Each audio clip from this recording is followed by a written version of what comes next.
Ma première rencontre avec l'œuvre de Paul Auster, c'était Moon Palace.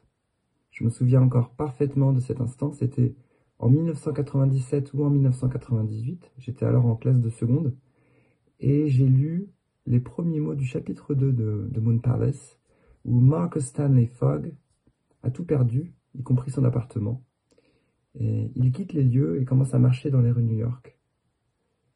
Et sa voix décrit la façon dont son corps se met en mouvement et s'en remet au hasard et à la contingence, et aux contingences plutôt, pardon. Et j'ai été foudroyé par ce passage. Euh, à l'époque, je ne savais pas exactement ce qui s'y produisait, mais je savais déjà qu'au-delà des thématiques abordées, c'est la voix que j'ai trouvée fascinante, la musicalité de la prose. C'est quelque chose que j'ai continué à observer dans les textes d'Auster que j'ai découvert un à un par la suite, pendant mes années de licence. Et puis ensuite, je suis parti en Angleterre, juste avant de commencer mon master sur Auster. Et pendant cette année, j'ai dévoré toute l'œuvre de Paul Auster. J'étais véritablement fan, je vivais avec les personnages nuit et jour.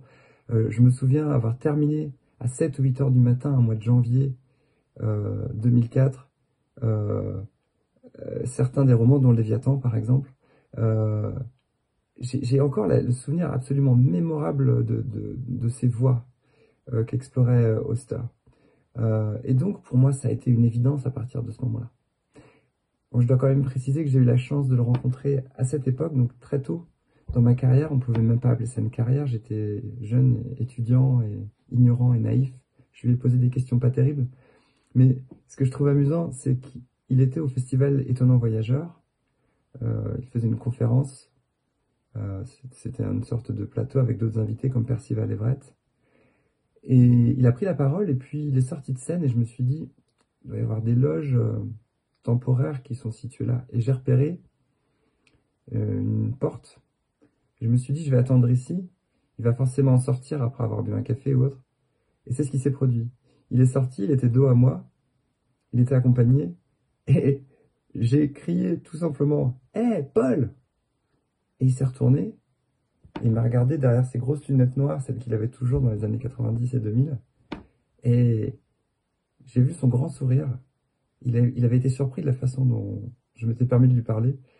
Et on s'est tout de suite bien entendu. En fait, il a accepté de répondre à quelques questions. Il m'a invité à sortir pour discuter dehors. Et donc, c'était un moment formidable pour moi, puisqu'en fait, c'était aussi du terrain en tant que chercheur. C'était une rencontre avec l'écrivain qui venait commenter ses ouvrages, ceux sur lesquels je travaillais en tant qu'apprenti chercheur. Et donc, ensuite, très naturellement, je me suis mis à étudier sa poésie de jeunesse qui était peu étudiée ou pas étudiée du tout. Et puis ses écrits post-11 septembre.